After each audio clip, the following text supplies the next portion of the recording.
నా పేరు డాక్టర్ పాములపర్తి రామారావు, ఎండి ఆయుర్వేదం, వరంగల్ వాస్తవ్యుని. కేరళలో ఎండిలో 81లో పట్టా పుచ్చుకొని 87లో ప్రభుత్వ ఆయుర్వేద కళాశాలలో లెక్చరర్గా నియమించబడి 1993 నుంచి ఉచితంగా అర్చన ఆయుర్వేద హాస్పిటల్ని స్థాపించి వైద్య సేవలు అందిస్తున్నాను. ఈరోజు నేను ఒక 2 విషయాలు చెప్పదలుచుకున్నాను. ఒక జబ్బు ఆస్టియో ఆర్థరైటిస్ అంటే మోకాళ్ళ చిప్పలు అరిగిపోవటం అని మామూలు భాషలో అంటారు. ఇది సాధారణంగా 50-55 ఏళ్ళు నిండిన ప్రతి స్త్రీలకు కానీ పురుషులకు కానీ వార్ధక్యం వల్ల వచ్చే జబ్బు. ఈ మోకాళ్ళల్లో ఉండే జిగురు అరిగిపోవటం వల్ల, మామూలు భాషలో అయితే సైనోవియల్ ఫ్లూయిడ్ అంటారు, అది అరిగిపోవటం వల్ల గ్యాప్ ఏర్పడి కింద కూర్చోవటం లేవటం చాలా ఇబ్బందిగా ఉంటుంది. ఇది ఓల్డేజ్లో కామన్గా వచ్చే 99% వచ్చే జబ్బు. ఇది కూడా పోషకాహార లోపం వల్ల, సరైన వ్యాయామం లేకపోవటం వల్ల, ఊబకాయం వల్ల, అంటే శరీరం అధికంగా బరువుగా ఉండటం వల్ల, ఇలాంటి కొన్ని కారణాల వల్ల, పొట్ట అధికంగా పెరగటం వల్ల ఈ మోకాళ్ళు అరిగిపోవటం అనే ప్రాబ్లం వస్తుంది. ఇది వచ్చిన వాళ్ళకి ఆధునిక వైద్యులైతే నీ రీప్లేస్మెంట్ థెరపీ అంటే మోకాలు చిప్పలవి తీసేసి కొత్తవి కృత్రిమ మోకాలు చిప్పలు అమర్చే ఆపరేషన్ అది చేస్తారు. దానికి సుమారు నాకు తెలిసి ఒక్కొక్క కాలికి 4-5 లక్షలు వాళ్ళు తీసుకునే ఛార్జెస్. అయితే మా ఆయుర్వేదంలో దీనికి బ్రహ్మాండమైన చికిత్సా పద్ధతులు ఉన్నాయి. మోకాళ్ళల్లో జిగురు రావడానికి కొన్ని రకాల మందులను మేము ఆ పేషెంట్ యొక్క శరీర తత్వాన్ని బట్టి ఎవరికి ఇది అవసరమో అవి నిర్ణయించి 1 నెల రోజులు లోపలికి వాడమని మందులు ఇస్తాం. అలానే కొన్ని రకాల మందులతో చేసిన ఆయిల్స్, మెడికేటెడ్ ఆయిల్స్ అంటారు, వాటితో మోకాళ్లకు మర్దన చేసుకునే ఒక ప్రత్యేక చికిత్సా పద్ధతి, అది నేను కనుక్కున్నది, మా శాస్త్రంలో చెప్పబడలేదు.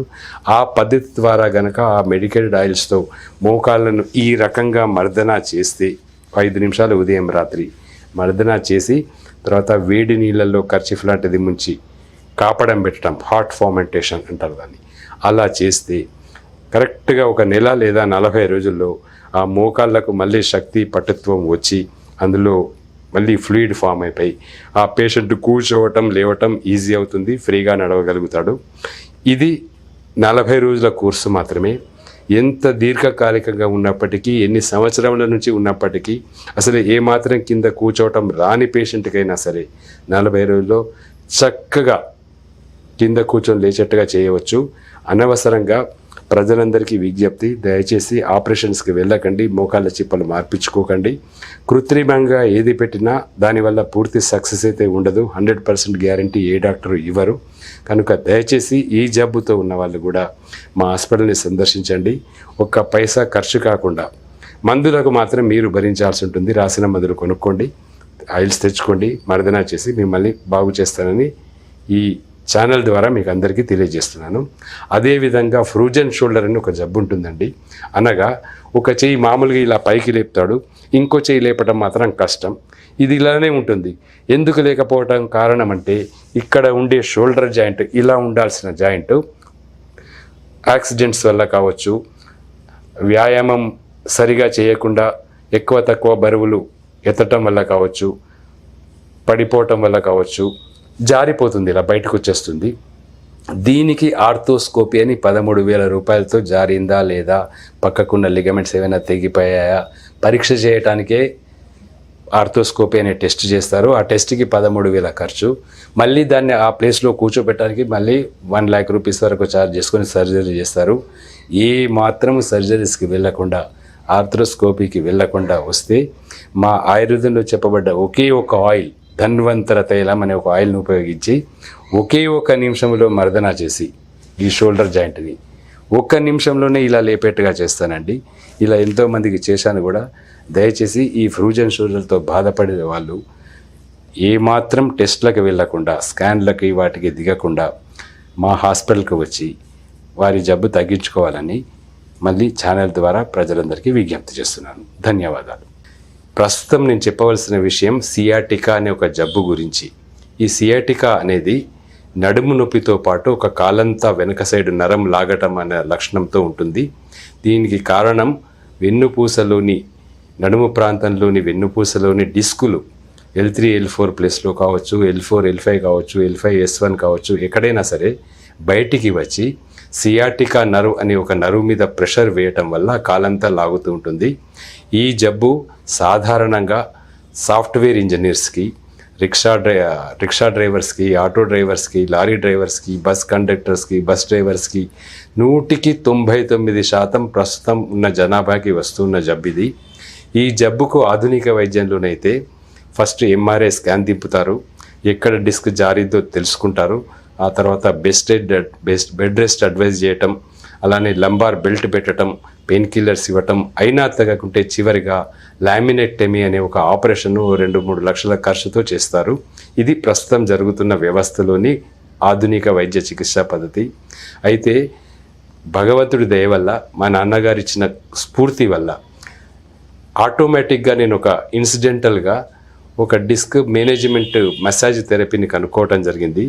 ఆ డిస్క్ మేనేజ్మెంట్ మసాజ్ థెరపీ ద్వారా ఎక్కడైతే డిస్క్ బయటికి జారిందో దాన్ని నా 2 ఫింగర్స్తో పట్టేసి మెడికేటెడ్ ఆయిల్స్ను ఉపయోగిస్తూ ఆ డిస్క్ని మళ్ళీ దాని ప్రాంతంలోకి జరుపుతాను. ఇలా జరపడానికి నాకు 5-6 సెషన్స్ అవసరం. అంటే 3 రోజుల్లో మ్యాక్సిమం ఎటువంటి పేషెంట్ అయినా సరే, ఎంత తీవ్రతతో ఉన్నా సరే, లేవలేని పరిస్థితిలో కుంటుతూ పడుకోబెట్టి తీసుకొచ్చిన పేషెంట్ అయినా సరే పూర్తిగా నయం చేసి తగ్గిస్తాను. ఇలా ఇప్పటి వరకు 3 లక్షల పైచిలకు డిస్క్ పేషెంట్లు నేను బాగు చేశానని సగర్వంగా చెప్పుకుంటున్నాను. నా దగ్గరికి ఇప్పటి వరకు మన ఉభయ తెలుగు రాష్ట్రాల నుంచే కాకుండా మహారాష్ట్ర, ఛత్తీస్గఢ్, జార్ఖండ్, గుజరాత్, కేరళ, గోవా, ఇలా ఇతర రాష్ట్రాల నుంచి, షిర్ది లాంటి ఇతర ప్రదేశాల నుంచి కూడా ఎంతోమంది పేషెంట్లు వస్తున్నారు. వచ్చిన వాళ్ళంతా కూడా క్యూర్ అయిపోతున్నారు. గూగుల్లో నా రేటింగ్ 4.8 వరకు పెంచారు వాళ్ళంతా. నాకు ఇది చాలా సంతోషకరమైన విషయం. నేను ఈ టెక్నిక్ని 1993లో కనుక్కున్నాను.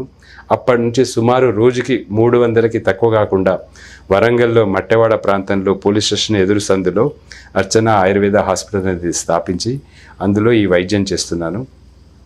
ఈ వైద్యం వల్ల క్యూర్ అయిన పేషెంట్స్ నా మీద ఉన్న అభిమానంతో నా శిలా విగ్రహాన్ని, నా కాంస్య విగ్రహాన్ని మా ఇంటి ముందు ప్రతిష్ఠించటం నిజంగా నా జీవితంలో నేను మర్చిపోలేనటువంటి ఆనందకరమైన విషయమని మీ టీవీ ద్వారా ప్రజలందరికీ తెలియజేసుకుంటున్నాను.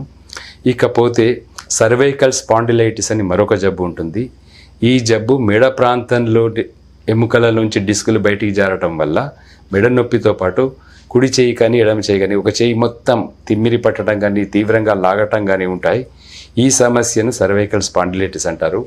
దీనికి కూడా ఆధునిక వైద్యులు సర్వైకల్ కాలర్ పెట్టడం, మెడిసిన్స్ ఇవ్వటం, తగ్గకుంటే లామినెక్టమీ, సర్వైకల్ లామినెక్టమీ అనే ఒక ఆపరేషన్ చేయటమే వాళ్ళు చేసే విధానం. అది లక్షలతో కూడుకున్న వ్యవహారమే. అయితే ఇదే 2 వేళ్లను ఉపయోగించి ఎక్కడ డిస్కులు జారారో తెలుసుకొని వాటిని మళ్ళీ 3 డేస్లో ఉదయం సాయంత్రం 1.5 మినిట్ టైంతోనే సెట్ చేసేసి 6 పూటలలో వాళ్ళని స్వస్థపరిచి పూర్తిగా రోగం తగ్గించి పంపుతున్నాను. అలా తగ్గిన వాళ్ళు కూడా లక్షల మంది ఉన్నారు. చెప్పుకోకూడదు కానీ వివిఐపీస్ అంటే కలెక్టర్స్ లెవెల్ వాళ్ళు, ఎమ్మెల్యేస్ లెవెల్ వాళ్ళు, ఈవెన్ మంత్రులు కూడా నా ద్వారా చికిత్స పొంది లాభపడ్డారు. పేర్లు చెప్పడం బాగుండదు కానీ వాళ్ళు అప్రిషియేట్ కూడా చేశారు. భగవంతుడు ఇచ్చిన ఈ శక్తిని ఈ 2 జబ్బులను తగ్గించడానికి గత 23 ఏళ్ళుగా చేస్తున్నాను. నా జీవితాంతం కూడా చేస్తూ ప్రజలకు సేవ చేస్తాను. ఇంకొక ముఖ్యమైన విషయం నేను చెప్పదలుచుకున్నది, ఇవి లక్షల రూపాయల ఖర్చుతో ఆపరేషన్ల ద్వారా తగ్గే వ్యాధులు ఈ 2. అయితే నేను గత 23 సంవత్సరాల పైచిలుకు నుంచి ₹1 కూడా ఏ పేషెంట్ దగ్గర తీసుకోకుండా ఉచితంగా లక్షలాది మందిని బాగు చేశాను. ఇక ముందు కూడా చేస్తూనే ఉంటాను. ఉచితంగా చేయడానికి కారణం కూడా మీకు అందరికీ చెప్పాలి. దానికి స్ఫూర్తి మా నాన్నగారు ప్రముఖ జర్నలిస్టు పాములపర్తి సదాశివరావు గారు. 1947 నుంచి 55 వరకు అతని సహోదరుడైన మాజీ ప్రధాని పివి నరసింహారావు గారితో కలిసి వరంగల్లో కాకతీయ పత్రిక అనే ఒక పత్రికను స్థాపించారు. ఒక ప్రింటింగ్ ప్రెస్ కూడా పెట్టారు. ఆ వారపత్రిక వాళ్ళు ఇద్దరు కలిసి 8 సంవత్సరాలు నడిపారు. మా నాన్నగారు నాకు రోల్ మోడల్. ఆయన చాలా గొప్ప జర్నలిస్టు. ఆయనకు తెలియని శాస్త్రం లేదు, విజ్ఞానం లేదు. అతన్ని మూవింగ్ ఎన్సైక్లోపీడియా అని పిలిచేవాళ్ళు. అతని మిత్రులంతా ఆ కాలంలో, అతను కాళోజీ నారాయణరావు గారు, పివి గారు వీళ్ళంతా ఆప్త మిత్రులు.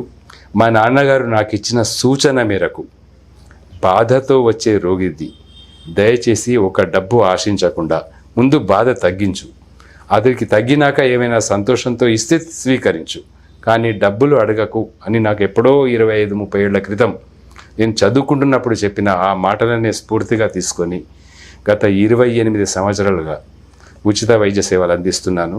ఇక ముందు కూడా అందిస్తానని, నా ద్వారా మీ టీవీ ఛానల్ ద్వారా ఈ విషయాలు తెలుసుకొని ప్రజలు వచ్చి ఈ వ్యాధులకు పూర్తిగా ఉపశమనం పొందాలని నేను కోరుకుంటున్నాను. ముఖ్యంగా ఇంకొక విషయం, ఈ సియాటికా కానీ సర్వైకల్ స్పాండిలైటిస్ కానీ రావడానికి కారణాలు గంటల తరబడి కదలకుండా కంప్యూటర్ల ముందు కూర్చోవటం, ఎగుడు దిగుడు రోడ్ల మీద ప్రస్తుతం ఉన్న రోడ్ల మీద ఎగుడు దిగుడు ప్రయాణాలు గంటల తరబడి చేయటం, అనీవెన్గా బరువులు ఎత్తటం, అంటే ఒకే చేతితో అధికంగా బరువు లేపటం, ఒక చేతితో తక్కువ లేపటం, ఎక్కువ కాలం ప్రయాణం చేయటం, ఎక్కువసేపు నిలబడి ఉండటం, ఎక్కువసేపు కూర్చొని ఉండటం, తల అటు ఇటు తిప్పకుండా ఒకే వైపు చూస్తూ ఉండటం, సరియైన వ్యాయామం లేకపోవటం, సరైన పోషక ఆహారాలు తీసుకోకపోవటం, ఇలాంటి కారణాల వల్ల ఈ సియాటికా సర్వైకల్ స్పాండిలైటిస్ అనే జబ్బులు వస్తాయి. ఇవి రాకుండా ఉండాలంటే ముందు జాగ్రత్తగా ప్రేక్షకులంతా దయచేసి కాన్స్టెంట్గా ఒకే ఫోజులో కూర్చోకండి, గంటల తరబడి నిలబడకండి, ఎక్కువ గంటలు ప్రయాణాలు కాన్స్టెంట్గా చేయకండి, పోస్చర్స్ మారుస్తూ మీ పనులు చేసుకోండి అని ఒక చిన్న సూచన చేయదచ్చు.